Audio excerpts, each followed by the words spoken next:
ఓం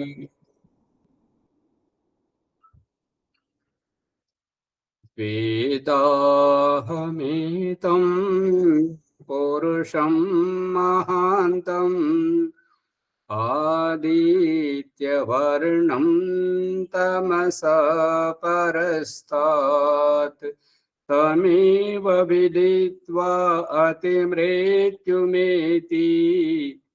నాన్యః పంథా విద్యతే యనాయ నాన్యః పంథా విద్యతే యనాయ. ఓం శాంతి శాంతి శాంతి. ఈ యొక్క ఉపనిషత్తు జ్ఞానగంగా అధ్యాత్మ సత్సంగానికి వచ్చేసినటువంటి వారందరికీ నమస్తే, స్వాగతం, సుస్వాగతం.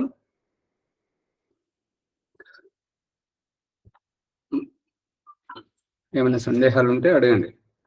రెడ్డప్ప గారు, నా దగ్గర ఉన్నటువంటిది సంస్కృత లిపిలో ఉన్నది. సంస్కృతం ఈ ఉపనిషత్తు, మరి సంస్కృత లిపి భాష మీరు అర్థం చేసుకుంటారంటే నేను పంపించగలుగుతాను. మీకు తెలుగులో దొరుకుతుంది, చూడండి.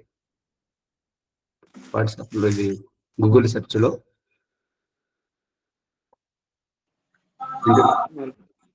వింటున్నారా? సరే, అందుకని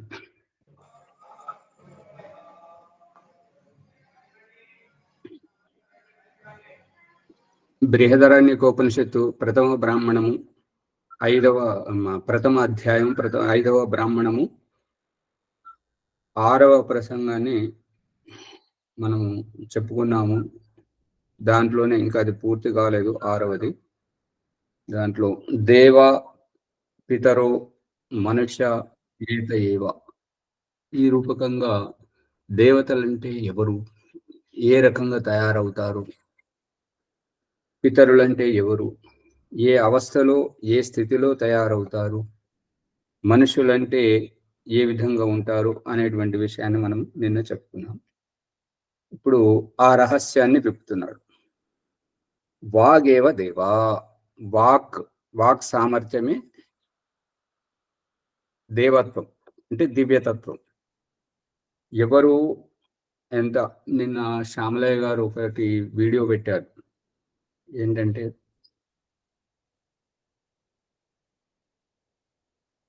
వ్యవహారం గొప్పన, జ్ఞానం గొప్పన. దాని అభిప్రాయం ఏంటంటే, ఒక కథ చెప్తూ ఆ అమ్మాయి చెప్తున్నది ఏంటంటే, రాజు ప్రశ్నిస్తాడు పండితుణ్ణి, వ్యవహారం గొప్పన, జ్ఞానం గొప్పన అనేటువంటిది. దాంట్లో నాకు సమాధానం చెప్పాలంటే కొద్దిగా సమయం కావాలంటే సరే అంటాడు. ఇక ఆ మరుసటి రోజు నుంచే దొంగతనానికి పోతాడు. రాజకోశాగారం వెళ్ళి అక్కడి నుంచి రత్నం దొంగిలిస్తుంటాడు. రాజపురోహితుడు గొప్ప పండితుడు కాబట్టి అక్కడ కాపలాదారుడిగా ఉన్నటువంటి ఆ సేవకుడు వారించాడు అనమాట, హెచ్చరించాడు.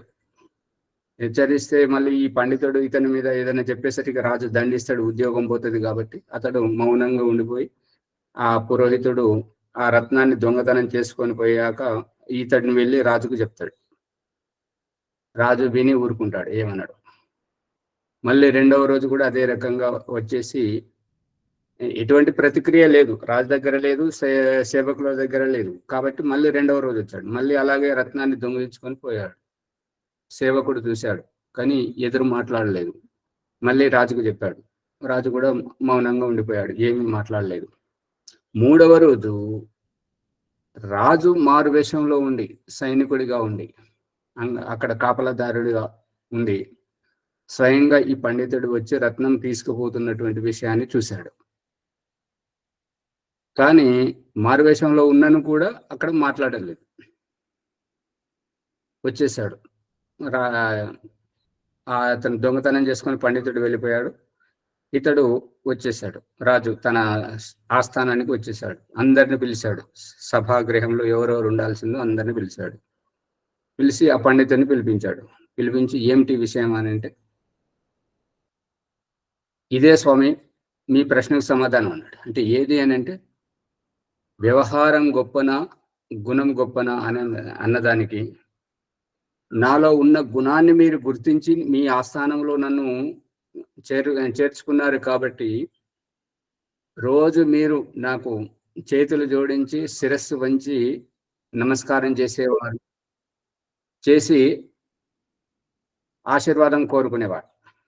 ఈరోజు మీరు సభాముఖంగా సభలోకి నన్ను సభలో నిలబెట్టి నిలదీస్తున్నారు, ఏంటి విషయం అని చెప్పేసి అడుగుతున్నారు. నమస్కారం కూడా చేయలేదు. అంటే 3 రోజుల ముందున్నది నేనే, 3 రోజుల తర్వాత ఉన్నది నేనే, 3 రోజుల తర్వాత ఉన్నది మీరే, 3 రోజుల తర్వాత ఉన్నది కూడా మీరే. మనం ఇద్దరం ఎదురెదురుగానే 3 రోజుల ముందు కూడా ఉన్నాం, 3 రోజుల తర్వాత కూడా ఉన్నాం. ఈ మార్పు ఏంటి అని అంటే, మీరు దొంగతనం చేశారు కదా. దొంగతనం అంటే ఏంటి అంటే వ్యవహారం. గుణమా వ్యవహారమా అంటే వ్యవహారం ప్రత్యక్షంగా ఇతరులకు కనపడింది కదా మీరు చేస్తుండగా. అందు గురించి ఈ మార్పు అనేది వచ్చింది. ఇక్కడ తెలుస్తున్నది ఏంటంటే, గుణం గొప్పన వ్యవహారం గొప్పన అంటే ఇక్కడ వ్యవహారమే పనిచేసింది, వ్యవహారమే గొప్ప. కానీ గుణముతో కూడిన వ్యవహారం ఎక్కడైతే ఉంటుంటుందో అక్కడ వ్యక్తి మార్పు వస్తుంటది, సంస్కరించబడుతుంటాడు. ఆచార్య నమస్తే ఆచార్య.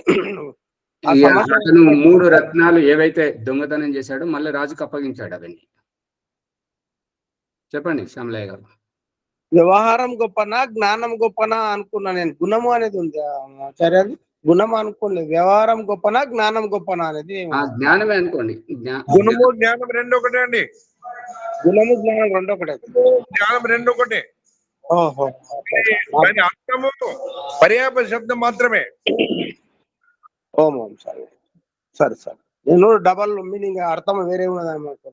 అదే సరే. ఇది జ్ఞానం అనే ఆ వీడియోలో ఆవిడే చెప్పింది. జ్ఞానమనే, జ్ఞానం పుస్తకం ద్వారా వస్తుంటది, గుణము సాంగత్యం వారి ద్వారా వస్తుంటుంటది, వ్యవహారం తాను చేస్తుంటాడు. ఈ 3 ఉంటాయి.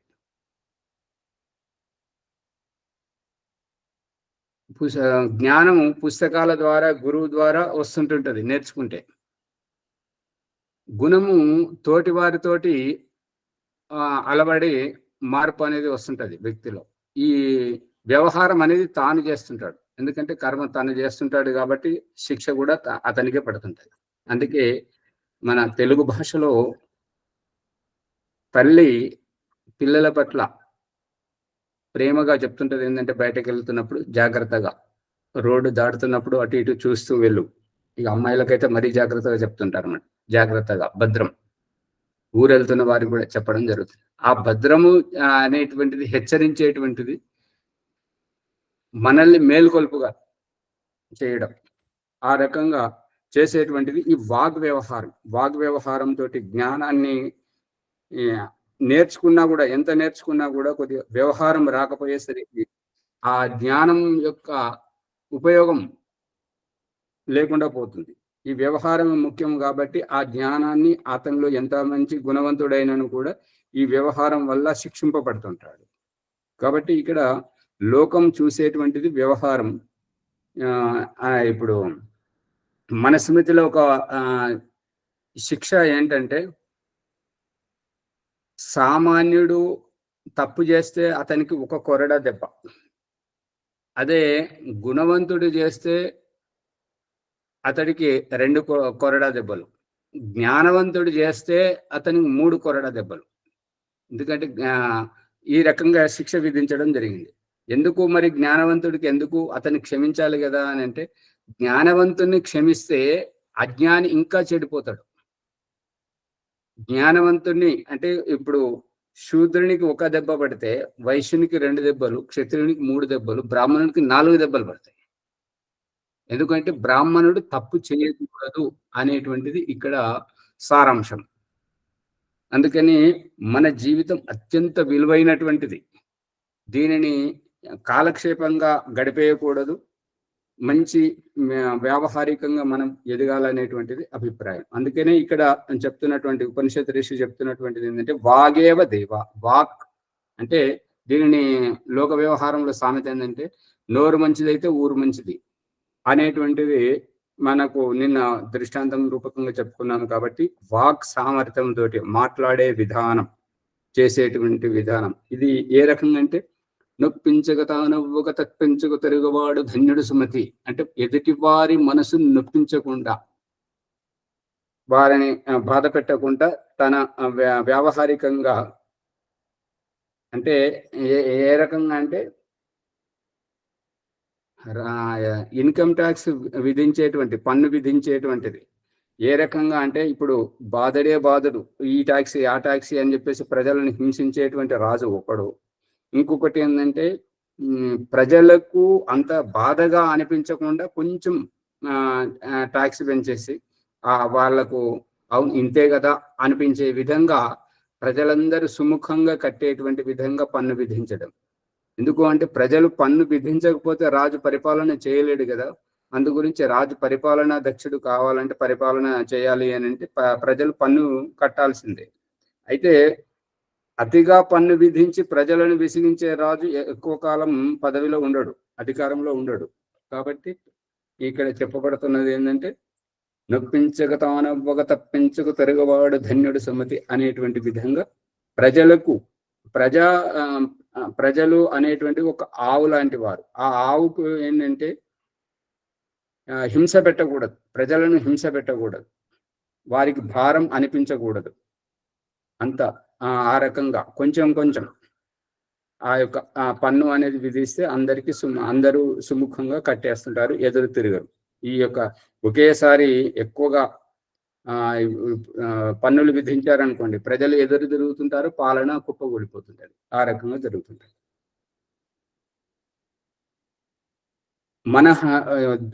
మనః పితరః, ఈ మనస్సు అనేటువంటిదే పితరులు.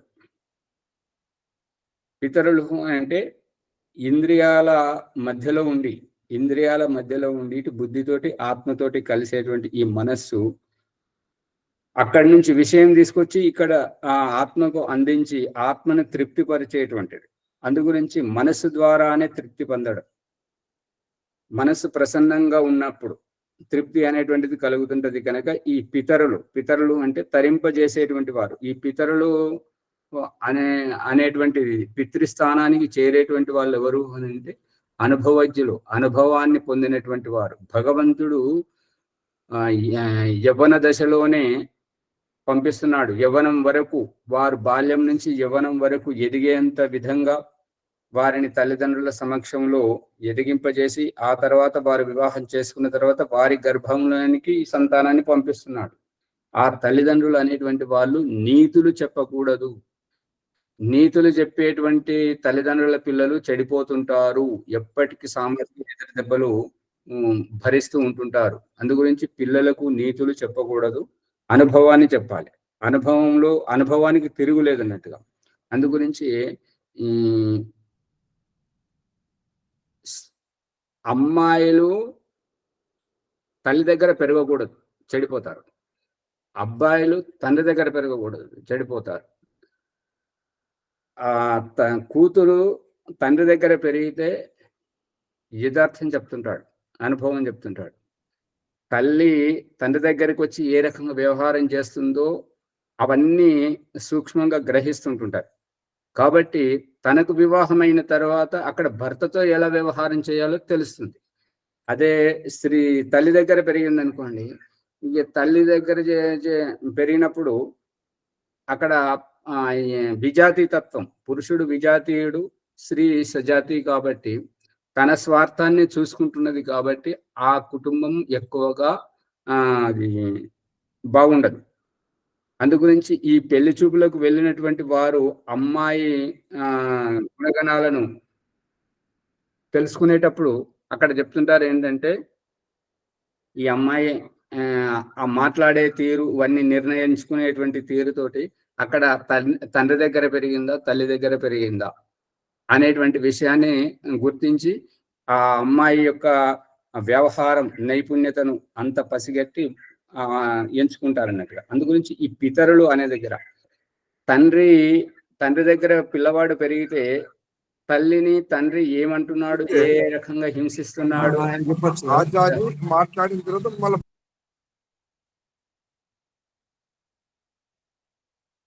తండ్రి దగ్గర పెరిగినటువంటి పిల్లవాడికి తండ్రి ఏ వ్యవహారం అయితే తల్లి పట్ల చేస్తున్నాడో తను వివాహం చేసుకున్నప్పుడు తన భార్య పట్ల కూడా అదే వ్యవహారం చేస్తుంటాడు. కాబట్టి పిల్లవాడు తల్లి దగ్గర పెరగాలి, అమ్మాయి కూతురు తండ్రి దగ్గర పెరగాలి. అప్పుడు అటువంటి పిల్లలు గనక దొరికితే సంబంధానికి వాళ్ళని వదలకండి. ఎందుకు అంటే అక్కడ ఈ యొక్క స్త్రీకి ఏ రకంగా న్యాయం చేయాలి, పురుషునికి ఏ రకంగా చేయాలి, భార్యాభర్తల సంబంధం ఏంటి అనేది అక్కడ నిలబడుతుంటుంది, అక్కడ కుటుంబం నిలబడుతుంది, అది కలకాలం ఉంటుంటది. అందు గురించి ఈ యొక్క పితరులు అనేటువంటి వాళ్ళు తరించేవాళ్ళు, తరింపజేసేటువంటి వాళ్ళు సంతానానికి ఎటువంటి సామాజిక ఎదురు దెబ్బలు తగలకుండా వారికి ఇబ్బందులు రాకుండా అన్ని వీరు చూసుకుంటారు, అనుభవోపేతంగా చెప్తుంటారు అన్నట్టుగా. ఆ రకంగా మన పిల్లలు గొప్పవాళ్ళు కావాలి అంటే వారికి నీతులు చెప్పొద్దు. నీతులు చెప్పేటువంటి వాళ్ళ పిల్లలు తల్లిదండ్రుల మాటలు వినరు, అది గుర్తుపెట్టుకోండి. తల్లిదండ్రుల మాట వినరు, వారి ఇంటి పట్టున ఉండరు. అది ఎంతసేపు ఉన్నా కొద్ది రోజులే, వారు ఎప్పటికైనా గడప దాటేటువంటి వారే. ప్రాణ ప్రజా, ప్రాణం మీ ప్రాణం అంటే శ్వాస ప్రశ్వాసలు అనేటువంటిది సంతానం. శ్యామలయ్య గారు నేను ఎవరిని అనేటువంటి ఆత్మ సాక్షాత్కారం ప్రకరణంలో చింతన చేస్తున్నప్పుడు ఎదుటి వారు ఏం చెప్తున్నారు, మీకు అవకాశం దేనికి ఇచ్చారు, దాని మీద గుర్తుపెట్టుకోండి. మీరు అది పండు తిని రుచి చెప్పమని అంటే మీరు మొలకెక్కడ మొలిసింది, చెట్టు ఏ రకంగా ఉంటుంటుంది, ఏ చెట్లు అనేటువంటిది ఆ రకంగా మనిషి గురించి చెప్తున్నారు. మనిషి గురించి కాదు, మనిషిని కొలవండి. మనిషిని కొలిస్తే ఈ దేహంలో ఆత్మ వేరు, ఇంద్రియాలు వేరు, ఈ యొక్క మనస్సు వేరు, బుద్ధి వేరు, చిత్తము వేరు, ఇవన్నీ కనపడాలి, మీ వ్యాఖ్యానములు రావాలి. అప్పుడు మీకు సాక్షాత్కారం జరుగుతుంటది. మీరు దేహంలోకి ఈ మానవ జీవితాన్ని విప్పట్లేదు, మీరు మనుషుల్ని చూసి మనుషు తత్వాన్ని గురించి చెప్తున్నారు. ఏ రకంగా పుడతారు, ఏ రకంగా అవుతుంటారు, ఎవరు తల్లిదండ్రులు, ఎవరు పిల్లలు అనే ఆ భాష చెప్తున్నారు. అందుకు మిమ్మల్ని మీరు గమనించండి, పదే పదే మునిగారు మిమ్మల్ని హెచ్చరిస్తున్నారు, మీరు ఆ విషయాన్ని పసిగట్టలేకపోతున్నారు. కాబట్టి ఈ ఆత్మ సాక్షాత్కారం చేసుకునేటువంటి దాంట్లో ఈ జీవితమును, ఈ యొక్క దేహమును విప్పాలి. పోస్ట్ మార్టం చేసేటప్పుడు ఆ పిల్లలు కళాశాలలో ఉండి వారు అక్కడ చేస్తుంటారు కదా, కప్పను, ఎలుకలను, బొద్దెంకలను, వాటిని ఆపరేషన్ చేస్తుంటారు, ప్రయోగం చేస్తుంటారు. ఆ రకంగా ఈ ఆత్మ సాక్షాత్కారంలో దేహమును విప్పాలి, విప్పితే తెలుస్తుంటది. ఇవి ఇంద్రియాలు, మనస్సు, చిత్తము, బుద్ధి, అహంకారము, ఆత్మ, ఇవి వేరు. రక్త మాంసాలు, అస్థిపంజరము, ఈ యొక్క మలమూత్రాలు, ఇవి వేరు. ప్రతిదీ ఎంత లోతుగా మనం విప్పుకుంటూ పోతే అంత లోతుగా మనకు అర్థమవుతుంటది. అందు గురించి ఈ వైపు దృష్టి పెట్టండి. ఈ పితా మాత ప్రజ ఏత ఏవ, ఈ రకంగా పితామాత అంటే తండ్రి, తల్లి, ప్రజ, ఈ సంతానం, ముగ్గురే.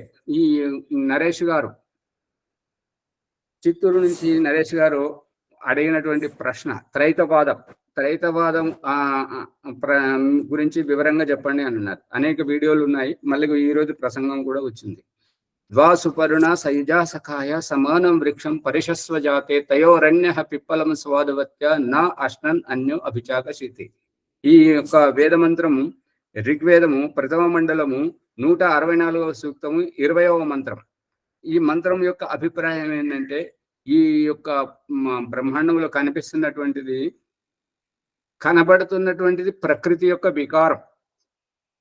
కనబడుతున్నటువంటి ఈ దేహమే కావచ్చు, ఈ వృక్ష వనస్పతులు, చెట్లు, గుట్టలు, నదులు, ఈ సముద్రాలు ఏవైతే ఉన్నాయో ఇవంతా కనబడుతున్న రూపం ప్రకృతి యొక్క వికారం.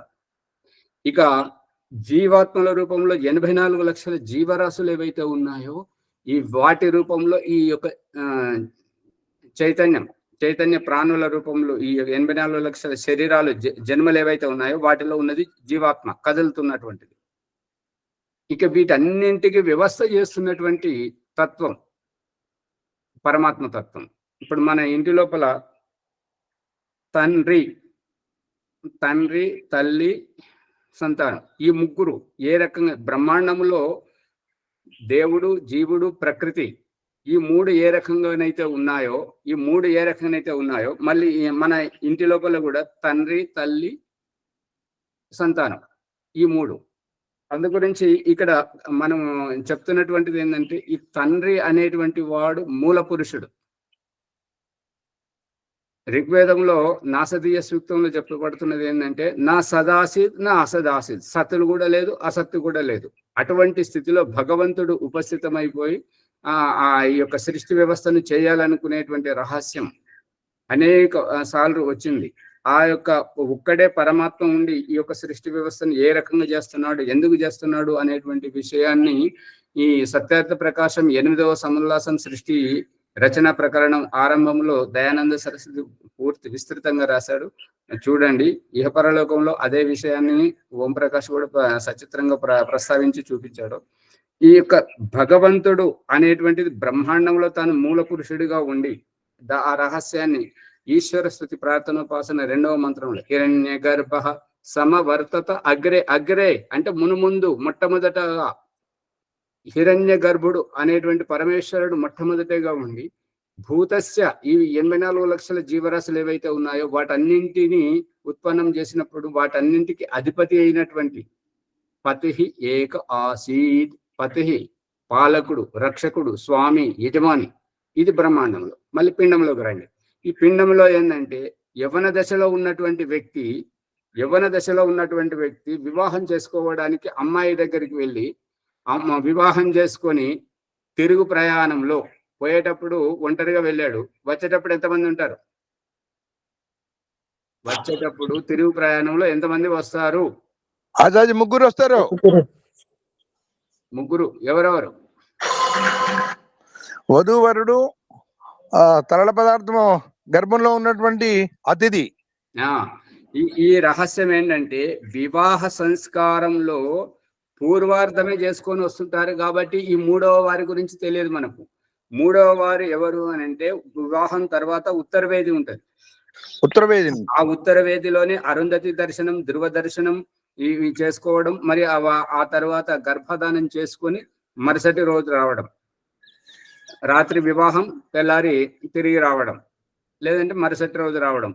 ఈ రకంగా ఎట్లా వీలుంటే ఆ రకంగా పోయేటప్పుడు ఒక్కడే వెళ్ళాడు అంటే అతని కుటుంబం గురించి పెళ్లిలో ఎంతమంది వచ్చారు, ఇతని తరపున ఎంతమంది ఉన్నారు, వారి తరపున ఎంతమంది ఉన్నారు, ఆ విషయం ఇక్కడ చర్చ జరగట్లేదు. ఇక్కడ భగవంతుణ్ణి అక్కడ హిరణ్య గర్భ సమవర్తత అగ్రే, హిరణ్య గర్భుడు అనే భగవంతుడు బ్రహ్మాండంలో ఒంటరిగా ఏ రకంగా అయితే ఉన్నాడో పిండ సృష్టిలో చూపించడం జరుగుతుంది. అదే పిండ సృష్టిలో వివాహం చేసుకోవడానికి వెళ్ళినటువంటి పురుషుడు అతని కుటుంబం నిలబడుతుంది కాబట్టి ఆ కుటుంబానికి మూల పురుషుడైనటువంటి ఈ యువకుడు అమ్మాయి దగ్గరికి వెళ్ళి వివాహం చేసుకొని వచ్చేటప్పుడు తిరుగు ప్రయాణంలో ముగ్గురు వస్తుంటారన్నమాట. అంటే ఒక్కరోజు గర్భం, రాత్రి వివాహం తర్వాత రాత్రి ఉత్తరవేదిలో గర్భధానం జరిగింది కాబట్టి ఆ గర్భంలో ఉండేటువంటి శుక్రకణంతో వారి యొక్క సంతానం, ఆ కులదీపం, వారి వంశస్థుడు అతడు. అదే కదా అతిథి అనేది. అవును, అతిథి అనేది అదే. అది చెప్పండి. అతిథి అనేది అది కాదు. అతిథి అనేటువంటిది స్త్రీ,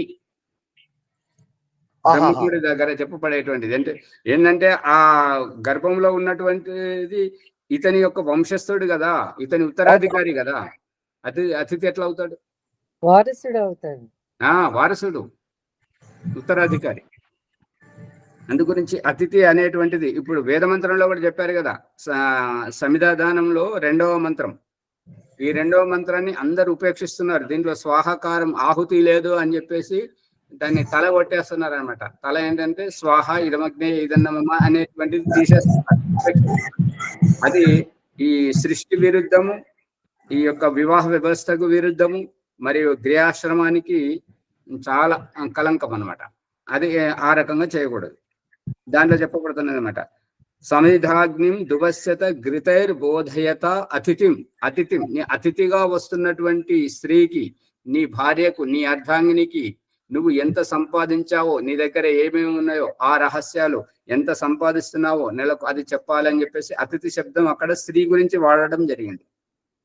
ఈ సంతానం అతని యొక్క వారసుడు, ఉత్తరాధికారి కాబట్టి ఇక్కడ అనుభవాన్ని చెప్పాలి, తరింపజేసేటువంటిది. పితరులు అన్నప్పుడు మాత, పిత తండ్రి తల్లి వీరిద్దరూ ఆ సంతానాన్ని తరింపజేస్తారు. వారికి వచ్చేటువంటి జీవితంలో వచ్చేటువంటి ఇబ్బందులు ఏవైతే ఉన్నాయో ఆ ఇబ్బందులన్నింటినీ పారదర్శకంగా వీరి వరకు చేరుకునే కంటే ముందే తల్లిదండ్రులు పరిష్కరిస్తుంటారు.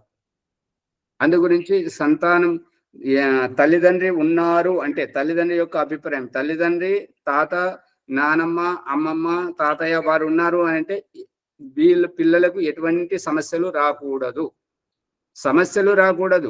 కానీ వీరి జీవితంలో వచ్చేటువంటి ఏవైతే అవసరాలు ఉంటాయో ఆ అవసరాలని పురమాయించేవారు పరమశత్రువులు. వాళ్ళు తల్లిదండ్రి అయినా సరే, తాత నానమ్మ అయినా సరే, అమ్మమ్మ నాన్న తాతయ్య అయినా సరే, వీళ్ళ అవసరాలను వీళ్ళే చేసుకోవాలి. ప్రతి పని వీళ్ళు చేసుకునే రకంగా వాళ్ళ కాళ్ళ మీద వాళ్ళు నిలబడే విధంగా పిల్లలను ఎదిగింపజేయాలి. అక్కడ వారి జీవితంలో ఎటువంటి సమస్య రాదు.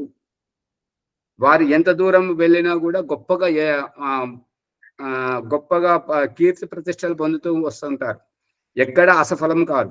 ఇక ఎక్కడైతే నీకెందుకు బిడ్డ, మేము ఉన్నాం కదా, నీకెందుకురా, నేనున్నాను కదా అని చెప్పేసి అన్ని పనులన్నీ తల్లిదండ్రి పురమాయించి వారికి ఏ కష్టము తెలియకుండా చేసినట్టయితే, అంటే ఏ ఆఫీస్కి పోవడం, ఏ ఆఫీసర్తో మాట్లాడడం, ఎక్కడ ఎవరితోటి ఎలా మాట్లాడడం అనేది వాళ్ళకి తెలియకపోతే ఈ తల్లిదండ్రులు చనిపోయిన తర్వాత వాళ్ళు ఎదుర్కొనేటువంటి సమస్యలు ఎన్ని అంటే, మిత్రుడు ఎవరో తెలియదు, శత్రువు ఎవరో తెలియదు, అయిన వారెవరో తెలియదు, కాని వారెవరో తెలియదు.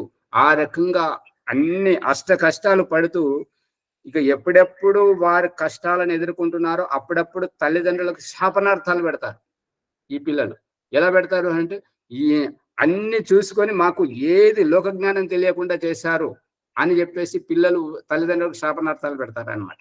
అందు గురించి వాళ్ళు ఆ రకంగా శాపనార్థాలు పెట్టకూడదు అని అంటే, ప్రతి పనిని వారే చేసుకునేలాగా వారి ఇప్పుడు భగవంతుడు పుట్టించినటువంటి గర్భంలో ఉన్నప్పుడు ఆ శిశువు ఏ రకంగా ఎదుగుతున్నాడు అనేటువంటిది తల్లి శరీరంతో ముడిపెట్టి తల్లి చూపే శిశువులకు తల్లి శ్వాసనే శిశువుకు అందిస్తూ ఆ యొక్క పిండముని ఎదిగింపజేస్తున్నాడు. ఇక గర్భం నుంచి బయటకు వచ్చాక ఆ బొడ్డుతాడు సైతం, పేగుబంధం సైతం తెంచిన తర్వాత ఇక నెమ్మదిగా కళ్ళు తెరుచుకోవడం, వినడం, కాలు చేతులు ఆడించడం, నవ్వడం, మాట్లాడడం, ఇవన్నీ చేసేది ఏంటంటే నీ చూపు నువ్వే చూడాలి. ఇది భగవంతుడి యొక్క సందేశం. నీ శ్వాస నువ్వే తీసుకోవాలి. గర్భంలో నువ్వు అసమర్థుడిగా ఉన్నావు కాబట్టి అక్కడ నీ శ్వాస అమ్మ తీసుకున్నటువంటి శ్వాస ద్వారానే నీవు పిండముగా ఎదిగావు. కానీ ఇప్పుడు నువ్వు గర్భం నుంచి బయటకు వచ్చాక నీ శ్వాస నువ్వే తీసుకోవాలి, నీ వెనుకిడి నువ్వే వినాలి, నీ మాట నువ్వే మాట్లాడాలి, నీ పని నువ్వే చేసుకోవాలి. ఇది భగవంతుని యొక్క సందేశం. ఈ అతి ప్రేమ వల్ల ఈ తల్లిదండ్రులు ఏం చేస్తున్నారంటే నా బిడ్డ అని చెప్పేసి అతి గాభారంగా పెంచేసి వారికి అసలు ఏమీ తెలియకుండా పెరిగి వాళ్ళ ఎత్తుకు నిలబడే వరకు భోజనం కలిపి తినబెట్టడం, ఇది మహామూర్ఖత్వం. బట్టలు ఉతికించడం మహామూర్ఖత్వం. స్నానం కూడా చేసుకోరాకుండా చేయడం, ఇదంతా చేసేటువంటిది ఆ పిల్లలను చెడగొట్టేటువంటి పరమ శత్రువులు వీరు. అందుగురించి అతి సర్వత్రా వర్జేత్ అనేది ఇక్కడే వచ్చిందా? అంతే. ఇక్కడే అని కాదు, ఇటువంటి అనేక సందర్భాలలో వస్తుందన్నమాట. అతి ఎక్కడైతే జీవితాలు చెడిపోతాయి. కాబట్టి పిల్లలను రత్నాల్లాగా తీర్చిదిద్దాలి. మన పిల్లలు ఎక్కడికి పోయినా సరే వేలెత్తి చూపించుకునేటువంటి విధంగా ఉండకూడదు. వాళ్ళు అన్ని రంగాల్లో నెగ్గుకు రావాలి. అంటే వారి బాధ్యత ఏంటో తెలుసుకునే రకంగా భగవంతుడు ఏం చేస్తున్నాడంటే మనల్ని పుట్టించిన తర్వాత మన నిత్యావసరాలన్నీ ఈ ఇప్పకాయల నరసయ్య గారు మైక్ బంద్ అవునండి. నమస్తేనండి. కాలక్షేపం కాదు, మైక్ బంద్ చేయండి. ఏదైనా విషయం ఉంటే సూటిగా చెప్పండి, రికార్డ్ అవుతుంది. చాలా బాగా మంచిదండి, చాలా బాగా చెప్తున్నారు, చెప్పండి. ఈ యొక్క ప్రతిదీ బాధ్యత పిల్లలకు తెలియాలి. పిల్లలకు ఎందుకంటే వారి జీవితం వారిని జీవింపజేయాలి. వారి జీవితాలతో ఆడుకోవద్దు, పిల్లల జీవితాలతో ఆడుకోవద్దు.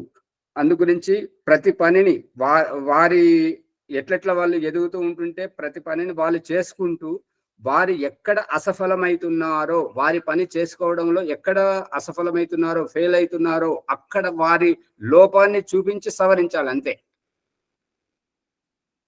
ఓమాచారి ఇక్కడ కొంత అనుమానం అట్లా డౌట్ వస్తుందంటే ముస్లిమ్స్ చిన్న పిల్లలు ఉంటేనే వాళ్ళకి ఏదో ఒక పని చెప్పి చేసుకొని వస్తున్నారు. హిందువులలో వాళ్ళని గారాభంగా వేస్తున్నాం, అది తప్పు అని అన్నట్లు ఆ భావన వస్తుంది సరే, అట్లా అది కరెక్టా? మీ అభిప్రాయం ఏంటి? ఇప్పుడు మీరు ఏం చెప్పాలనుకున్నారు? ఇప్పుడు ముస్లిమ్స్ ఉంటారు, చిన్న పిల్లలు ఉంటేనే వాళ్ళకి ఏదో ఒక పని అప్పచెప్పి పల్లిలో శనిగలో ఏదో ఒకటి అమ్ముకొచ్చి బతుకు. కాకపోతే హిందువుల లోపలనేమో పెద్దగా అయినంత వరకు వీళ్ళే పోషిస్తుంటారు, అది అట్లా తప్ప ఆచారి? ఇప్పుడు ఇంతవరకు చెప్పిన దాంట్లో మీరు గ్రహించింది ఏంటి? అంతే కదా.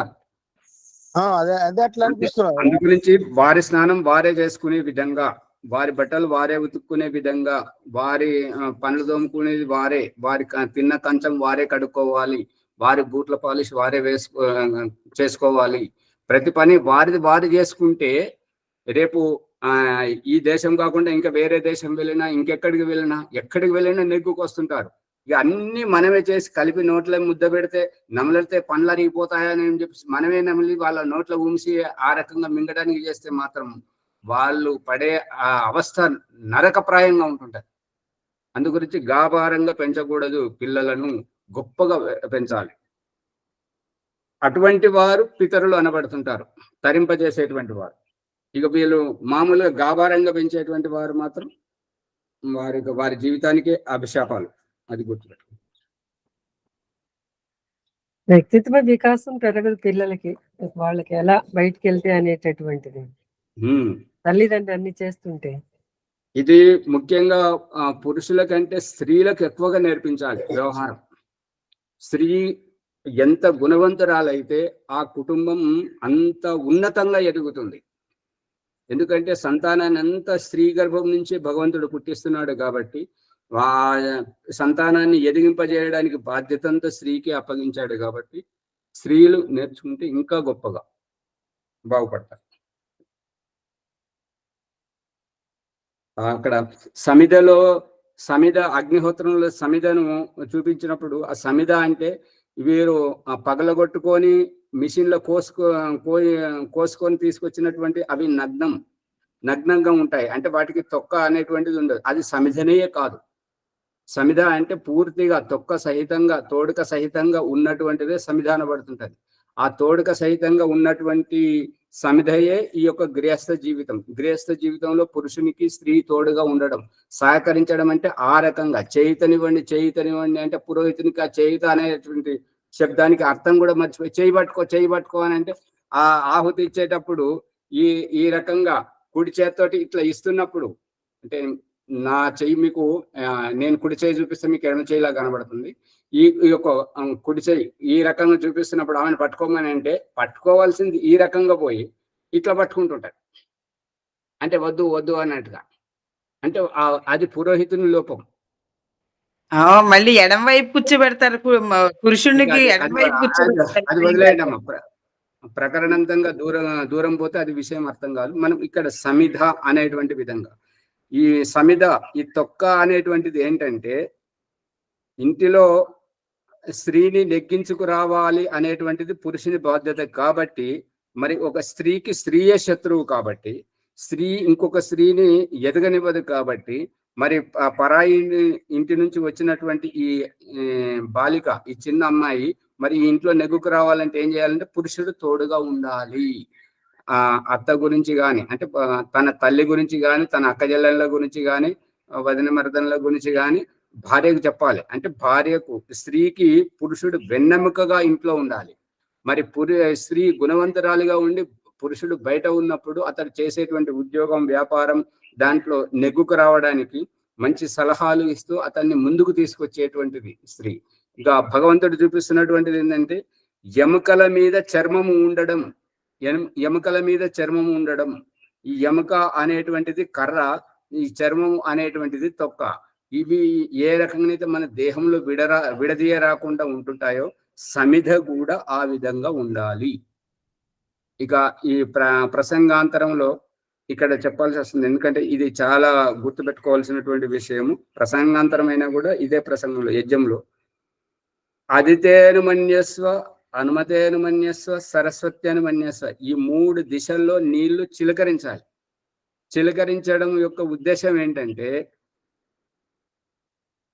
5 ఏళ్ల నుంచి కొంతమంది 5 ఏళ్లలో చేస్తుంటారు, కొంతమంది 8 సంవత్సరాల్లో చేస్తుంటారు. ఉపనయనం వేదారంభం కాగానే తల్లిదండ్రులను విడిచిపెట్టి గురుకులానికి వెళ్ళిపోతాడు. పుష్పమ్మ గారు జాగ్రత్త పట్టుకోండి. అంటే తల్లిదండ్రుల సమక్షంలో సంతానం లేడు. మళ్ళీ సంతానము ఆయన విద్యాభ్యాసం ముగించుకొని వచ్చిన తర్వాత అంటే 25 ఏళ్ళకు వచ్చేసరికి ఈ తండ్రికి 50 ఏళ్ళు వస్తుంటాయి కాబట్టి ఇతడు మళ్ళీ వివాహం చేసి వానప్రస్థానికి వెళ్ళిపోతుంటాడు. అంటే ఇద్దరు ఇంటి లోపల ఎక్కువ కాలం ఉండరు. వీరున్నప్పుడు వారుండరు, వారున్నప్పుడు వీరు ఉండరు. కాబట్టి ఎక్కడైతే తడుస్తుందో అక్కడ తృప్తిగా సేవ చేసినప్పుడు అక్కడ నీటి చుక్క పడడం, ఎక్కడైతే వారు దూరం ఉంటుంటారో అక్కడ పొడిగా ఉండడం, ఇదే చల్లడం, చిలకరించడం యొక్క అభిప్రాయం. పట్టుకుంటున్నారా?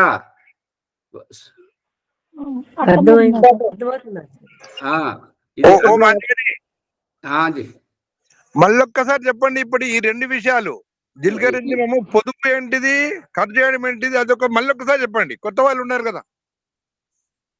ఈ అదితేను మన్యస్వ జలప్రసేచనం చేసేటువంటి దిశలు, అదితేను మన్యస్వ అనేటువంటిది తూర్పు దిశలో, అనుమతేను మన్యస్వ అనేటువంటిది పడమర దిశలో, సరస్వత్యను మన్యస్వ అనేటువంటిది ఉత్తర దిశలో. కుడి చేతి నుంచి ఎడమ చేతికి ఈ నీళ్లు దారగా పోయకూడదు, చిలకరించాలన్నట్టుగా. దయానంద సరస్వతి అక్కడ రాశాడు, మీరు చూడండి సంస్కార విద్యలో. ఇట్లా పానీకు హాత్మే లేకరికే ఈ చిడకన, ఇది వర్షపు చినుకులు పడ్డప్పుడు ఏ రకంగా అయితే పడుతుంటాయో ఆ రకంగా ఈ చిలకరించడం దేనికి అంటే ఉపనయనం వేదారంభ సంస్కారం చేసుకొని ఈ 5 సంవత్సరాలకు 8 సంవత్సరాలకు పిల్లలు గురుకులానికి వెళ్ళి అక్కడ విద్యాభ్యాసం చేసుకుంటారు. ఇప్పుడు స్కూల్ కాలేజీకి వెళ్తున్నారు కదా, ఆ రకంగా గురువు దగ్గరికి వెళ్ళి విద్యాభ్యాసం ముగించుకొని వచ్చేసరికి 25 ఏళ్ళు వస్తుంటాయి, 20-25 ఏళ్ళు వస్తుంటాయి. ఆ 20-25 సంవత్సరాలు తల్లిదండ్రులతోటి ఎక్కువ వ్యవహారం అంటే అనేది ఉండదు.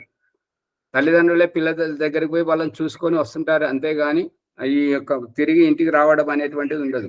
పెళ్ళి అవుతున్నది, ఇంట్లో వీరు చనిపోయారు, వారు చనిపోయారు అనేటువంటి దానికి అక్కడ గురుకుల నుంచి రప్పించేవారు కాదు. నీ విద్యాభ్యాసం ముఖ్యం, ఈ పిల్లల యొక్క భవిష్యత్తు ముఖ్యం. కాబట్టి అక్కడ 25 సంవత్సరాల నుంచి కదిలించేవారు కాదు, గురువు గారు ఒప్పుకునేవారు కాదనమాట. అందు గురించి 25 సంవత్సరాలు అక్కడ ఉంటాడు. కాబట్టి ఆ 25 సంవత్సరాలు విద్యాభ్యాసం ముగించుకొని ఇంటికి వచ్చేసరికి తండ్రికి 50 సంవత్సరాలు వస్తుంటాయి. కాబట్టి వారప్రస్థానికి వెళ్ళిపోతుంటాడు ఆ రూపకంగా. ఇక ఎప్పుడైతే ఇక దక్షిణ దిశలో దారగా పోయాలన్నమాట. దారగా పోయడం ఏంటంటే అతడు ఇది ఎవరైతే వివాహం చేసుకొని వస్తుంటారో ఆ యొక్క గృహాశ్రమం వారిది. కాబట్టి వారు ఏ క్రియ చేసినా కూడా నిరంతరంగా చేస్తుంటారు, ఎక్కడ వ్యవధానం రానివ్వరు అనమాట. ఆ నిరంతరతయే దారగా పోయడం. ఈ అదితే అనుమతే సరస్వతి అనేది ఇట్లా చిలకరించడం అనేటువంటిది. ఎప్పుడైతే తల్లిదండ్రులకు సేవ చేస్తుంటాడో, ఎప్పుడైతే గురువుకు సేవ చేస్తుంటాడో, ఆ సేవ చేసినప్పుడు అక్కడ తృప్తి వాళ్ళు చెందుతుంటారు. కాబట్టి తరింపజేసేటువంటి ఆ తృప్తి అనేది చెందుతుంటారు. కాబట్టి అక్కడ తడిసిపోతుంటారు. ఎక్కడైతే వారు సేవ చేయకుండా తన ఆజీవిక ఉద్యోగం వ్యాపారం ఈ రకంగా ఈ బాధ్యతల్లో ఉంటుంటారో అప్పుడు తల్లిదండ్రుల సేవలో ఉండరు, గురువు యొక్క సేవలో ఉండడు. కాబట్టి అక్కడ పొడిగా ఉంటుంటది. ఇది జలప్రసేచనం యొక్క అభిప్రాయం. అర్థమవుతుందా శ్యామలయ్య గారు? అర్థమైతే ఒక 3 దిక్కులనేమో దిక్కేమో దారగా పోయాలి. తూర్పు దిశలో, పడమర దిశలో, ఉత్తర దిశలోనేమో నీళ్లు చిలకరించాలి. దక్షిణ దిశలో దారగా పోయాలి.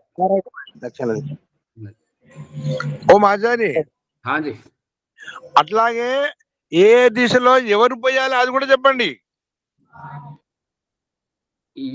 ఏ దిశలో ఎవరు పోయాలనేది కాదు స్వామి. ఇక్కడ ఈ గృహాశ్రమం పురుషుంది. ఈ సృష్టి బ్రహ్మాండం పరమేశ్వరునిది ఏ రకంగానో ఈ గృహాశ్రమం పురుషుంది. ఆ పురుషునికి చేయితనివ్వడానికి, సహకరించడానికి, అతని తల్లిదండ్రిని, భార్య పిల్లలను సగబెట్టడానికి స్త్రీ వేరే ఇంటి నుంచి తన తల్లిదండ్రులను, ఆత్మీయులను అందరిని వదిలేసి, సుపరిచితులను వదిలేసి అపరిచితుల ఇంటికి ఇతని దగ్గరికి వచ్చింది కాబట్టి ఇది గృహాశ్రమం పురుషుంది కాబట్టి ఇక్కడ ఈ భార్యాభర్తలు ఇరువురే చేస్తున్నారు. వారిది అగ్నిహోత్రం, ఇక చుట్టుపక్కల కూర్చుండే వారు అది గౌనం, అది ముఖ్యం కాదు. ఈ గృహస్థునిది ఈ యజ్ఞం కాబట్టి వీరు పడమర దిశలోనే కూర్చుంటారు, తూర్పుకు ముఖం పెట్టి. ఏదైనా శుభ సందర్భంగా చేయించేటప్పుడు పురోహితుడు వస్తాడు, అతడు దక్షిణంలో కూర్చుంటాడు ఉత్తరముఖంగా. అందు గురించి ఇక్కడ ఇంకా ఎవరు లేరు. నిత్యాగ్నిహోత్రం చేసుకునేటప్పుడు వారిద్దరే ఉంటుంటారు కాబట్టి ఈ యొక్క జల ప్రసేచన అనేటువంటిది ఆదితేన మన్యస్వ అనేది తూర్పు దిశలో, అనుమతేన మన్యస్వ అనేటువంటి పడమర దిశలో, సరస్వతేన మన్యస్వ అనేటువంటి ఉత్తర దిశలో, దేవ సవిత అనేటువంటిది ఈ యొక్క దక్షిణ దిశలో ఉంటుంటది. ఈ యజ్ఞకుండం చుట్టూ తిరుగుతుంటది. అంతేగాని అక్కడ ఇంకొక వ్యక్తి కూర్చోవాలనేటువంటిది దయానంద సరస్వతి యొక్క అభిప్రాయం ఏంటంటే, సహజమైనటువంటిది, సరళమైనటువంటిది అందరికీ తెలుస్తుంటది. కానీ ఈ మంత్రానికి ఇదే అర్థం, దీనికి ఇలాగే చెయ్యాలి అని లక్ష్మణ రేఖ గీసుకున్నట్టుగా జడము వలె పని చేయకూడదు, చైతన్యం వలె బుద్ధితో ఆలోచించాలని చెప్పేసి ఒక్కొక్క వేద మంత్రానికి 5 రకాలుగా మనకు దారి చూపెట్టాడు. మళ్ళీ దయానంద సరస్వతి చెప్పేటువంటిది ఏంటి అంటే, సంధ్యోపాసన మంత్రాల యొక్క, అగ్నిహోత్రం యొక్క మంత్రాల యొక్క అభిప్రాయం ఏంటంటే, మీకు సరళమైనటువంటిది ఆ శబ్దార్థంతో సంస్కృతం వచ్చిన వాళ్ళు అది సరళంగా ఎట్లాగూ పట్టేసుకుంటుంటారు.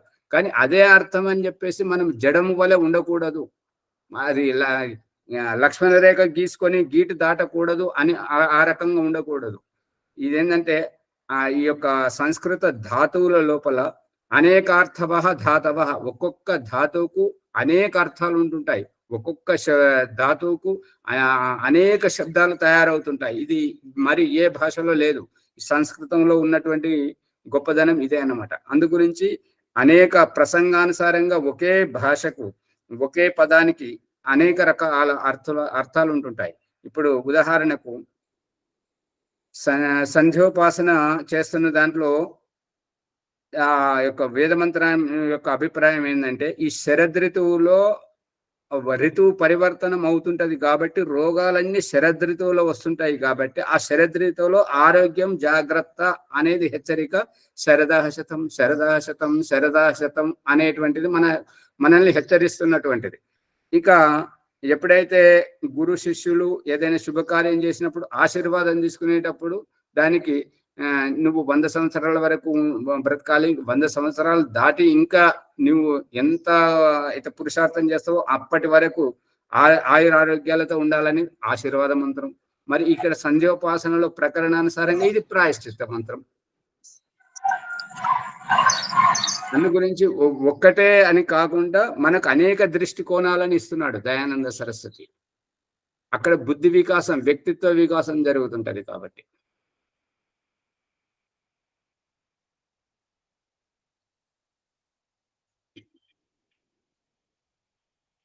పిత మాత గురించి, అందు గురించి తల్లిదండ్రుల యొక్క బాధ్యత కేవలం పశువుల వలె కని విడిచిపెట్టడం కాదు, వాళ్ళను గుణవంతులను చేయడం తల్లిదండ్రుల యొక్క బాధ్యత. కాబట్టి వారి యొక్క ప్రత్యేకత మరి ఎక్కువగా ఉన్నది ఈనాటి సమాజంలో. ఆ విషయాన్ని పెడచెవున పెట్టి పిల్లలకు జేబు ఖర్చులు ఇచ్చేసి హాస్టల్లో చేర్పించి, వారి హాస్టల్లో చేర్పిస్తే ఏంటంటే వారికి నేర్పించేవారు ఎవరు ఉంటారు? అక్కడ హాస్టల్ వాళ్ళు చదువుకోవాలి సమయానికి అని చెప్పేసి వాళ్ళు చదువు చెప్తుంటారు. పాఠశాలలో వాళ్ళకి చెప్పేటువంటి చదువు వీరి జీవితంలో ఎందుకు పనికిరాదన్నమాట. ఇక గురుకులంలో చెప్పేటువంటి చదువు ఏంటంటే జీవితమునే ఆ యొక్క పుస్తకాల రూపంలో వాళ్ళకి చెప్పేటువంటి వైవిధ్యంగా ఉంటుంటది. కాబట్టి ఈ యొక్క గురుకులంలో చెప్పేటువంటి చదువుకు, పాఠశాలలో చెప్పేటువంటి చదువుకు చాలా వ్యత్యాసం ఉంటుంటది. అందు గురించి మీరు చూడండి, ఆత్మహత్యలు చేసుకునేవారు, దొంగతనం దోపిడీలు చేసేవారు, ఈ వ్యసనాలలో ఉండేటువంటి వారు గురుకులంలో ఉన్నవారు ఎక్కువ ఉన్నారా, లేదంటే స్కూల్ పాఠశాలలో చదువుకునే వారు ఎక్కువగా ఉన్నారా? స్కూల్ పాఠశాలలో ఆచార్య. అదే అందు గురించే ఇప్పుడు ఆత్మహత్య చేసుకోవడం కానివ్వండి, ఇప్పుడు చరిత్రహీనంగా ఉండి లవ్ మ్యారేజ్లు అని చెప్పేసి, లవ్ అఫైర్లు అని చెప్పేసి, లవ్ జిహాద్ అని చెప్పేసి దాంట్లో ఇరుక్కునేవారు గురుకులం వాళ్ళు ఎక్కువ ఉన్నారా, లేదా స్కూల్ పాఠశాల వాళ్ళు ఎక్కువ, కళాశాల వాళ్ళు ఎక్కువ ఉన్నారా? కళాశాల వాళ్ళు. ఎక్కువ ఉన్నారు ఆచార్య. అందు గురించి అది మనకు జీవితం ఎట్లా జీవించాలో నేర్పించదు స్కూల్ పాఠశాలల్లో కళాశాలల్లో చెప్పేటువంటి చదువు. అందు గురించి వాళ్ళకు ఏదైనా సమస్య. ఆచార్య ఇంకొక విషయం ఏంటంటే, ఇంటి దగ్గర వ్యవసాయం ఉన్న వాళ్ళకు చదువు గురించి బాగా తెలియదు కాబట్టి హాస్టల్లో అక్కడ వాళ్ళు నేర్పుతారు, వాళ్ళు బాగా చెప్తారని అక్కడ స్కూళ్ళల్లో కాలేజీలలో వేయడం జరుగుతుంది. ఓ మాచాజీ, అవునండి. లక్షలు డబ్బులు పెట్టి జాయిన్ చేస్తున్నారు కదా, మరి వాళ్ళకు తెలియకంటారా? సమాజంలో వేద జ్ఞానం లేదంటారా? ఇప్పుడు మా లక్షలు పెట్టి అక్కడ చదివించే ఉద్దేశం ఏంటంటే, మా పిల్లవాళ్ళకు మంచి డిగ్రీ రావాలి, వారు ఉద్యోగస్తులు కావాలి. అంటే పొట్ట చేత పట్టుకొని ఇంకొకరి దగ్గరికి పోయి ఇంకొకరి దగ్గర ఉద్యోగం చేసుకునేటువంటి పట్టాదారుని చేయడానికి మీద ఎంతైతే ఆసక్తి చూపిస్తున్నారో, నా కొడుకు స్వయంగా నిలబడి ఇంకొకరికి జీవనోపాధి కల్పించాలి, ఇంకా ఎంతో మందికి ఉద్యోగ అవకాశాలు కల్పించాలి, ఒక కంపెనీ పెట్టాలి, ఒక వ్యాపారం చేయాలి అనేటువంటిది ఎవరికి లేదు. ఇప్పుడు స్కూల్ కళాశాలల్లో చదివేటువంటి వారికి ఏంటంటే, వారి చదివేటువంటి డిగ్రీ తోటి ఉద్యోగం వచ్చింది, సరే రాలేదనుకో మళ్ళీ రోడ్డు మీదకి వచ్చి నిలబడాల్సిందే, ఎవరు పిలుస్తారని చెప్పేసి. అదే గురుకులంలో చదువుకునేటువంటి చదువు వల్ల ఎన్ని ప్రయోజనాలు అంటే, మీరు పరీక్షలు ఇస్తే ప్రిన్సిపల్ అవుతుంటారు, పరీక్షలు ఇవ్వకపోయిననుకోండి ఆ చదివినటువంటి చదువును ఆచరణలో పెడితే పురోహితులు అవుతుంటారు, సంస్కారాలు చేసుకోవచ్చు, ప్రచారకులు కావచ్చు, ధర్మోపదేశం చేయొచ్చు, వేద ప్రచారం చేయొచ్చు, లేదంటే పరిశోధనలు చేయొచ్చు, పుస్తకాలు రాయొచ్చు, ఎన్నంటే అన్ని అవకాశాలు ఉంటాయన్నమాట. ఇప్పుడు తెలివైన వారు ఏమని చెప్తుంటారని అంటే, ఎప్పటికీ మనం ఒకే ఉద్దేశాన్ని పెట్టుకొని పోతే దాంట్లో అసఫలమైన మనము జీవితం ఎందుకు కొరగాకుండా పోతుంటది. అదే మనం ఇంకా 2-3 కోణాల్లో ముందుగానే ఆలోచించి ముందుకెళ్ళామనుకోండి, ఆ రకంగా కాకపోతే ఈ రకంగా, ఈ విషయంలో కాకపోతే ఈ విషయంలో, ఏదో విషయంలో ముందుకు పోతుంటాం. అదే అందుకు కారణం. అందు గురించి మన పిల్లలు గొప్ప వాళ్ళు కావాలి. మనం ఎటువంటి వాళ్ళం, ఏ కులంలో పుట్టాము, మనం ఏ పదవిలో ఉన్నాం, ఎటువంటి బట్టలు వేసుకుంటాము, ఎటువంటి భోజనం చేస్తాము అనేది ముఖ్యం కాదు. మన పిల్లలు ఎటువంటి వారు, ఏ రకంగా ఎదుగుతున్నారు అనేటువంటి దాంతో మనకు పరిచయం వస్తుంటది. అందుకే మొట్టమొదటిసారిగా భగవంతుడు తిట్టిపిచ్చేటువంటిది తల్లినే తిట్టిపిస్తున్నాడు. తప్పు చేసినటువంటి పిల్లలను కొడక అనుకుంటూ ఈ తల్లిని మాత్రం మొహం చూడని తిట్టిపిస్తున్నాడు. అది గుర్తుపెట్టుకోండి. అందుకే స్త్రీ గుణవంతురాలు కావాలి. స్త్రీ గుణవంతురాలు అయితేనే సంతానం గుణవంతులు అవుతుంటారు. కాబట్టి ఓ మాతాజీ, ਹਾਂਜੀ ఆచార్య చాణక్యుడు ఎక్కడ చదువుకున్నాడు అది చెప్పండి కొంచెం. తక్షశిలలో చదువుకున్నాడు. ఇప్పుడు దానిని పునరుద్ధరిస్తున్నాడు కదా నరేంద్ర మోదీ గారు. మన దేశం యొక్క కీర్తి ఎక్కడి నుంచి అయితే మొదలైందో వారు చాణక్యునితోటి అది అందరికీ విద్యావకాశం కల్పించడానికి దాన్ని పునరుద్ధరిస్తున్నారు. అదే గురుకుల విద్యకు భౌతిక పాఠశాలలో చెప్పే విద్యకు వ్యత్యాసాన్ని స్పష్టంగా స్పష్టీకరించి అతను ఒక సమాజానికి అత్యుత్తమైనటువంటి శిక్షణ ప్రసాదిస్తాడు ఆచార్య. గురుకుల దగ్గర ఈ ఆచార్యుడు. అవును, దాని గురించి కొంచెం విశ్లేషంగా చెప్పండి.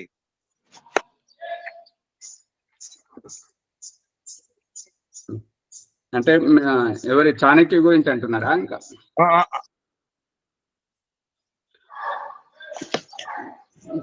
చాణక్యుడు అక్కడ తక్షశిల గురుకులంలో అక్కడ విశ్వవిద్యాలయంలో అక్కడ చదువు చెప్తూ దేశం గురించి, దేశభక్తి గురించి మరియు దేశ సంరక్షణ గురించి, క్షత్రియత్వాన్ని జాగృతం చేసి ఒక సామాన్య చంద్రగుప్తుని ఒక రాజుని చేసి దురాక్రమణతోటి వస్తున్నటువంటి అలక్షేంద్రం అంటే ఎవరికైతే ఏ లక్ష్యం లేదో అటువంటి వాడు అలక్షేంద్రుడు. అతన్ని ఇక్కడ చెప్తున్నటువంటిది ఏంటంటే, మన తెలుగు భాషలో పలకరాక అలెగ్జాండర్ అంటారు. అలెగ్జాండర్ అంటే ఇంకేదో అనుకుంటారు. అది సంస్కృత పదంలో ఏమున్నది అంటే అలక్ష్యం. అతనికి ఏ లక్ష్యము లేదు, అందరినీ ఓడించుకుంటూ అన్ని దేశాలు జయించుకుంటూ వస్తున్నాడు అనమాట. ఇక అతని గురువు బయలుదేరినప్పుడు అతనికి ఏమని చెప్తుంటాడని అంటే, నువ్వు భారతదేశానికి పోతున్నావు, అది మామూలు దేశం కాదు. అక్కడికి వెళ్ళి వచ్చేటప్పుడు అక్కడ ఉన్నటువంటి ఒక ధర్మ గురువును, యోగ గురువును తీసుకురా అని చెప్తుంటాడు అనమాట. తీసుకురమ్మని చెప్తే సరే అంటాడు. ఇక ఇక్కడ భారతదేశం నుండి వచ్చి ఇక్కడికి వెళ్ళి మళ్ళీ తిరిగిపోతున్నప్పుడు ఒక ఋషి దగ్గరికి వెళ్తారనమాట. అతడు ఎవరు గొప్పవారని చూసుకొని ఒక ఋషి దగ్గరికి పోతే అతన్ని అంటాడు, అతని దగ్గరికి సైనికులను పంపిస్తాడు అనమాట అలెగ్జాండర్. పంపిస్తే ఆ ఋషి ఏమంటాడంటే, నేను ఎందుకు రావాలి అంటాడు. అంటే అక్కడ నీకు అన్ని వసతులు కల్పిస్తానంటే నాకు ఇక్కడ ఏం తక్కువ ఉన్నదని అని అంటాడు. అంటే మరి నువ్వు ఒక విశ్వ విజేత అయినటువంటి అలెగ్జాండరుని మాటను నువ్వు తిరస్కరిస్తున్నావు కాబట్టి నీకు శిక్ష ఉంటుంటది అని అంటే, అదేదో మీ అలెగ్జాండరుని రమ్మను, అతనితో నేను మాట్లాడుతా అంటాడు. అతను వచ్చిన తర్వాత, మహర్షి మా మాటను మన్నించి మా గురువు గారు మీ దర్శనం చేసుకోవాలని అనుకుంటున్నారు, మీరు మా దేశానికి రండి, మీకు ఇక్కడ ఎంతైతే మీకు వసతులు ఉన్నాయో ఇంతకంటే గొప్పగా మేము అక్కడ చేస్తాము అని అంటే, అతను ఏమంటాడంటే ఆ ఋషి, నేను వసతుల కోసం అవసరాల కోసం నేను బ్రతకట్లేదు, నేను నా కోసం బ్రతుకుతున్నాను, నాకు ఏ లోటు లేదు అంటాడు. అంటే మరి ఒక విశ్వ విజేత అయినటువంటి అలెగ్జాండర్ మాటను తిరస్కరిస్తున్నారు కాబట్టి మరి మీకు శక్తి ఉంటుందని అంటే ఏం చేస్తావు అంటాడు. అంటే నేను మిమ్మల్ని చంపేస్తానంటాడు. నువ్వు తెలివైన వాడివే అయితే నీ యొక్క శస్త్రంతో నన్ను ఛేదించి నన్ను దేహ వియోగం చేస్తున్నది నువ్వు చూసే కంటే ముందే నేనే నా దేహం నుంచి నేను బయటకు వచ్చి నీకు చూపిస్తాను. అంటే నీకు ఈ దేహం మీద అంత అధికారం ఉందా? ఈ దేహం నీది అని అనుకుంటున్నావు, దేహమే నేను అని అనుకోవట్లేదు, ఈ దేహమే శరీరం, ఈ జీవితమే నేనని అనుకోవట్లేదు అని అలెగ్జాండర్ అడిగితే, అవును, ఈ దేహం మేము ఎన్నోసార్లు ఆత్మ సాక్షాత్కారం చేసుకుంటాం, పరమాత్మ సాక్షాత్కారం చేసుకుంటాం కాబట్టి ఈ దేహం వేరు, నేను వేరు, ఈ దేహం నేను కాదు, ఈ జీవితం నాది, ఈ ఇంద్రియాలు నావి, ఈ శరీరం నాది, నేను ఈ శరీరంలో ఉన్నంతసేపు ఉంటాను, ఈ శరీరం విడిచిపెట్టిపోగానే వెళ్ళిపోతాడు. మనం ఇంట్లోంచి పనిపడి ఇల్లు వదిలిపెట్టి పోతున్నట్టుగానే ఈ దేహం నుంచి నీ శస్త్రం వచ్చి నా శరీరాన్ని తాకినప్పుడు, నా శరీరంలో నరాలు తెగినప్పుడు అక్కడ నేను దేహ వియోగం అయ్యేది నీకు కనిపిస్తుంటది. కానీ నా దేహంలోంచి నేను వెళ్ళిపోతున్నటువంటిది నేను రోజు చూసుకుంటుంటాను ఆత్మ సాక్షాత్కారంలో, నువ్వు తెగిపోయిన తర్వాతనే చూస్తుంటావు, నువ్వు అజ్ఞానివి కదా అని అనేసరికి సాష్టాంగ నమస్కారం చేస్తాడు. మీ యోగ గురువు మిమ్మల్ని గెలవడం అసాధ్యం అని చెప్తా అంటుంటాడు. ఇక లౌకిక భాషలో చెప్తుంటారు ఏంటంటే, అలెగ్జాండర్ ఆ ఋషి ఏమంటాడంటే, నువ్వు నా మాట వినవా అంటే, నీ మాట నేను ఎందుకు వినాలి, నేనే స్వామిని, నా జీవితానికి నేనే స్వామిని కాబట్టి నేను ఎవరి మాట వినను, నేను ఆత్మ సాక్షాత్కారం చేసుకున్నాను కాబట్టి నీ వల్ల నాకేం స్వార్థం లేదు, నీకు భయపడి ఉండడానికి, నీకు తల వంచడానికి, అందు గురించి నీ మాట వినాల్సిన అవసరం నాకేమున్నది, నేను భగవంతుని మాట వింటాను, భగవంతుడు నాకు జన్మించాడు కాబట్టి. ఒకవేళ నా మాట నువ్వు వింటే నువ్వు నా ముందు నుంచి తప్పుకో, ఎందుకంటే భగవంతుని యొక్క సూర్య భగవానుని యొక్క కిరణాలు నా మీద పడుతున్నాయి కాబట్టి, అడ్డుగా నువ్వు నిలబడ్డావు కాబట్టి తప్పుకో అని చెప్తుంటాడు. భగవంతుడికి నాకు మధ్యలో ఇంకా ఎవరికి తలొగ్గాల్సినటువంటి పని లేదు. నీ ఐశ్వర్యంతో నాకేం పని, నీ యొక్క అఖండ రాజ్యంతో నాకేం పని, నేను ఆత్మదర్శిని, నేను పరమాత్మ సాక్షాత్కారం చేసుకున్నటువంటి వాడని. కానీ అక్కడ ఉన్నటువంటి ఆ రాజు తోటి అతన్ని నమ్ముకొని, ఇక ఇతని రాజు మా మహర్షి మనం వెళ్ళాల్సిందే, ఎందుకంటే మనం సామంత రాజులం కాదు, వారికి అనుగుణంగా ఉన్నటువంటి వాళ్ళం కాబట్టి ఆ రాజు అలెగ్జాండర్ చెప్పినట్టుగా వినాలి కాబట్టి మీరు వెళ్ళక తప్పదు అంటే, అప్పుడు అలెగ్జాండర్ చెప్తుంటాడు అన్నమాట, నువ్వు విశ్వ విజేతగా అన్ని రాజ్యాలను జయించుకుంటూ వస్తున్నావు, కానీ నువ్వు మొట్టమొదట జయించుకుంటూ వస్తున్నటువంటిది అక్కడ జయించి ఇక్కడికి వచ్చి రాగానే అక్కడ తిరుగుబాటు ప్రారంభమవుతుంది చూడు అని చెప్పేసి చూపిస్తుంటాడు అన్నమాట. అంటే అలెగ్జాండర్ యొక్క ఉద్దేశాన్ని అతనికి కళ్ళకు కట్టినట్టు చూపెట్టగానే ఈ భారతదేశం నుంచి తిరిగి పోతూ మధ్యలోనే చనిపోతుంటాడు. అంటే తన దేశం కూడా చేరుకోడు అనమాట. సంయోగం ఏంటంటే, ఏ రోజైతే ఇతను చనిపోయాడో అదే రోజు ఈ యొక్క ఋషి కూడా వారు చనిపోయారన్నమాట. మళ్ళీ వారి ఆత్మలు అక్కడ మళ్ళీ సంయోగంతో వెళ్ళాయని చెప్పేసి తర్వాత విషయాన్ని చెప్తుంటారు. అది పరకాయ ప్రవేశ విషయం ఆ రకంగా చెప్తుంటారు. కాబట్టి ఆ విషయంలోకి మనకు వెళ్లకుండా ఇక్కడ స్వస్వామి అంటే అంటే మన జీవితం, ఈ జీవితానికి స్వామి అనేటువంటిది ఆత్మ సాక్షాత్కారం పరమాత్మ చేసుకున్నటువంటి వారు దేనికి లొంగరు అనేటువంటిది సారాంశం. భారతీయ విద్య ఈ రకంగా ఉంటుంటది, పాశ్చాత్య విద్య ఆ రకంగా ఉంటుంటది. పాశ్చాత్య విద్య మనకే పనికిరానటువంటిది, అంటే స్కూల్ కాలేజీలో చెప్పేటువంటి పాఠ్యాంశం మనకే పనికిరానటువంటిది, మన జీవితాన్ని కాపాడలేనటువంటిది, మనల్ని అసురక్షితంగా బయటపడేసేటువంటిది. భారతీయ సంస్కృతి ఈ గురుకుల విద్య, ఆశ్రమ విద్య అనేటువంటిది మన జీవితానికి ఉపయోగపడేటువంటిది, మనల్ని మన యొక్క వ్యక్తిత్వ వికాసం చేసేటువంటిది, మన జీవితానికి మన భవిష్యత్తుకు దిక్సూచికగా ఉండేటువంటిది అనేటువంటిది సారాంశం. సమయం చాలా అతీతమైపోయింది కాబట్టి ఈ ప్రసంగాన్ని ఇక్కడిని ఆపేద్దాం. మీకు ఏమైనా సందేహాలు ఉంటే మళ్ళీ కామెంట్ల రూపంలో రాయండి, మళ్ళీ రేపు అడగండి. సాక్షాత్కారంగా అడిగితే విషయాన్ని మనం తెలుసుకుందాం. నమస్తే. పుష్పమ్మ గారు. ఆచార్య గారికి ధన్యవాదాలు. ఈ వీడియోని లైక్ చేసి షేర్ చేయండి, సబ్స్క్రైబ్ చేసుకోండి. ఈరోజు కోటలమ్మ గారు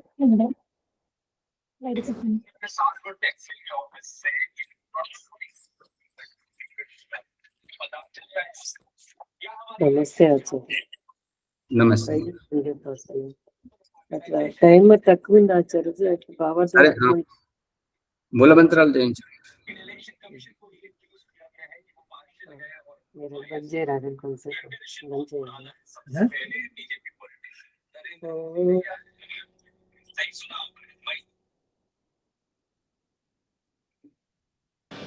నమస్తే ఆచార్య. నమస్తే సర్వేభ్యం.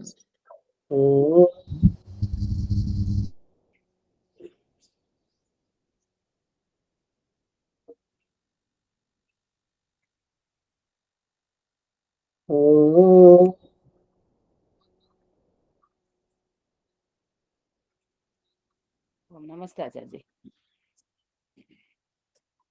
అది సంధ్యాయోగ బ్రహ్మ సాక్షాత్కారము. ఓం అమృతోపస్తరణమసి స్వాహ. ఓం అమృతాపిధానమసి స్వాహ.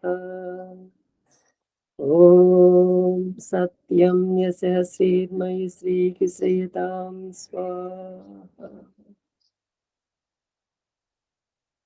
ఓం సిన్నో దేవీరభిష్టయా आपो भवन्तु पीतये संयोरविस्रवन्तु नः. ॐ वाक् वाक्, ॐ प्राणः प्राणः, ॐ चक्षु चक्षुः, ॐ स्तोत्रं स्तोत्रम्, ॐ नाभिः, ॐ हृदयम्, ॐ कण्ठः, ॐ शिरः, ॐ बाहुभ्यां निसोबलम्, ॐ करतलकरपृष्ठे, ॐ भूः पुनातु शिरसि, ॐ भुवः पुनातु नेत्रयोः, ॐ स्वः पुनातु कण्ठे, ॐ महः पुनातु हृदये, ॐ जनः पुनातु नाभ्याम्, ॐ तपः पुनातु पादयोः, ॐ सत्यं पुनातु पुनः शिरसि, ॐ खं ब्रह्म पुनातु सर्वत्र, ॐ भूः, ॐ भुवः, ॐ स्वः, ॐ महः, ॐ जनः, ॐ तपः, ॐ सत्यम्, ॐ ऋतं च सत्यं च भीता तपसो जायत, ततो रात्र जायत, ततः समुद्रो नवः, समुद्रादर्णवाथदि संवत्सरो अजायत, अहोरात्राणि विदधद्विश्वस्य मिषतो वसि. सूर्याचन्द्रमसौ धाता यदा पूर्वमकल्पयत् दिवं च पृथिवीं च अन्तरिक्षमदो स्वाहा। ॐ सेन्नो देवीरभिष्टया आपो भवन्तु पीतये संयोरविस्रवन्तु नः। ॐ प्राचीदिगग्निरधिपतिरसितो रक्षितादित्या इषवः तेभ्यो नमो अधिपतिभ्यो नमो रक्षत्रिभ्यो नमः ऋषिभ्यो नम एभ्यो अस्तु। योऽस्मान् द्वेष्टियं वयं द्विश्वस्तं वोजम्भे दद्मः। दक्षिणादिगिन्द्रोऽधिपतिः तिरस्तिराजी रक्षिता पितर इषवः तेभ्यो नमो अधिपतिभ्यो नमो रक्षत्रिभ्यो नमः ऋषिभ्यो नम एभ्यो अस्तु। योऽस्मान् द्वेष्टियं वयं द्विश्वस्तं वोजम्भे दद्मः। प्रतीची दिक्वरुणोऽधिपतिः पृदागु रक्षिता नमिषवः तेभ्यो नमो अधिपतिभ्यो नमो रक्षत्रिभ्यो नमः ऋषिभ्यो नम एभ्यो अस्तु। योऽस्मान् द्वेष्टियं वयं द्विश्वस्तं वोजम्भे दद्मः। प्रतीची दिक्वरुणोऽधिपतिः पृदागु रक्षिता नमिषवः तेभ्यो नमो अधिपतिभ्यो नमो रक्षत्रिभ्यो नमः ऋषिभ्यो नम एभ्यो अस्तु। योऽस्मान् द्वेष्टियं वयं द्विश्वस्तं वोजम्भे दद्मः। उदीची दिक्कु सोमोऽधिपतिः स्वजो रक्षिता शनिरिषवः तेभ्यो नमो अधिपतिभ्यो नमो रक्षत्रिभ्यो नमः ऋषिभ्यो नम एभ्यो अस्तु। योऽस्मान् द्वेष्टियं वयं द्विश्वस्तं वोजम्भे दद्मः। ध्रुवादिक्कु विष्णुरधिपतिः कल्मषग्रीवो रक्षिता विरुदयिषवः तेभ्यो नमो अधिपतिभ्यो नमो रक्षत्रिभ्यो नमः ऋषिभ्यो नम एभ्यो अस्तु। योऽस्मान् द्वेष्टियं वयं द्विश्वस्तं वोजम्भे दद्मः। ऊर्ध्वादिक्कु बृहस्पतिरधिपतिः श्रित्रो रक्षिता वर्षमिषवः तेभ्यो नमो अधिपतिभ्यो नमो रक्षत्रिभ्यो नमः ऋषिभ्यो नम एभ्यो अस्तु। योऽस्मान् द्वेष्टियं वयं द्विश्वस्तं वोजम्भे दद्मः। उपस्थानमन्त्राः। ॐ जातवेदसे सुनवाम सोममरातीयतो नीदहाति वेदः स नः पर्षदति दुर्गाणि विश्वानावेव सिन्धुं दुरितात्यग्निः। चित्रं देवानां मुदगादनेकं चक्षुर्मित्रस्य वरुणस्याग्निः। अप्राध्या वा पृथिवी अन्तरिक्षं सूर्यात्मा जगतस्तुषश्च उदुत्यं जातवेदसं देवं वहन्ति केतवः दृशे विश्वाय सूर्यम् उद्वयं तमसस्परिस्वाहा पश्यन्त उत्तरं देवं देवत्रा सूर्यमगन्मज्योतिरुत्तमम्। तचक्षुर्देवहितं पुरस्तात् शुक्रमुच्चरतु पश्येम शरदशतं जीवेम शरदशतं शृणुयाम शरदशतं प्रब्रवाम शरदशतम् अधीनाः स्याम शरदशतं भूयस्य शरदशता। ॐ सेन्नो देवीरभिष्टया आपो भवन्तु पीतये संयोरविस्रवन्तु नः। ఓం భూర్భువస్వః తత్సవితుర్వరేణ్యం భర్గో దేవస్య ధీమహి ధియో యో నః ప్రచోదయాత్. హే జగదీశ్వర దయానిధి, మీ అనంత కృప వలన మేము చేస్తున్న జపతపు ఉపాసనాది కర్మములను చేస్తున్న మేము ధర్మ అర్థ కామ మోక్షముల చతుర్విధ పురుషార్థముల స్థితిని ఈ జన్మ ఎందు సంప్రాప్తించుకుందాం గాక.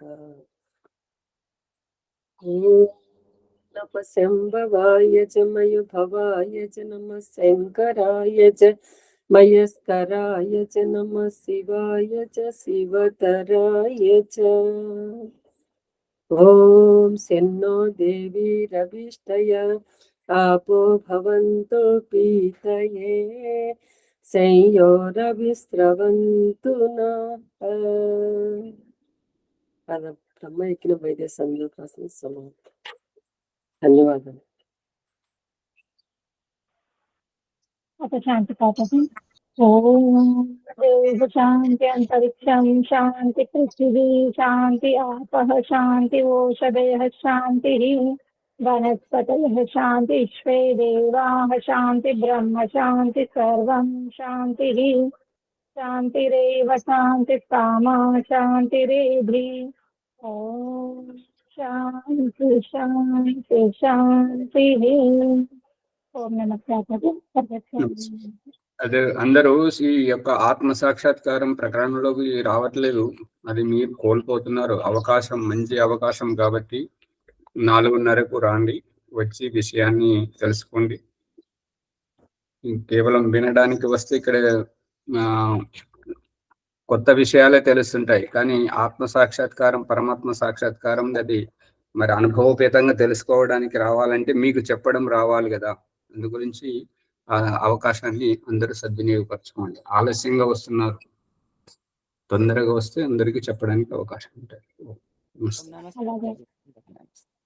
నమస్తే ఆచార్య సర్వే. లక్ష్మణ్ గారు, సర్వేభ్యో నమో నమః. లక్ష్మణ్ గారు, అరే మీకు ఎప్పుడైనా సమయం దొరికితే ఇక్కడ ఆశ్రమానికి రండి. ఇద్దరు రండి, ఇద్దరు వస్తే ఇద్దరు రండి, లేదంటే మీరు ఒక్కరు రండి, చూడండి, మీకు నచ్చితే ఇక్కడ ఉండొచ్చు.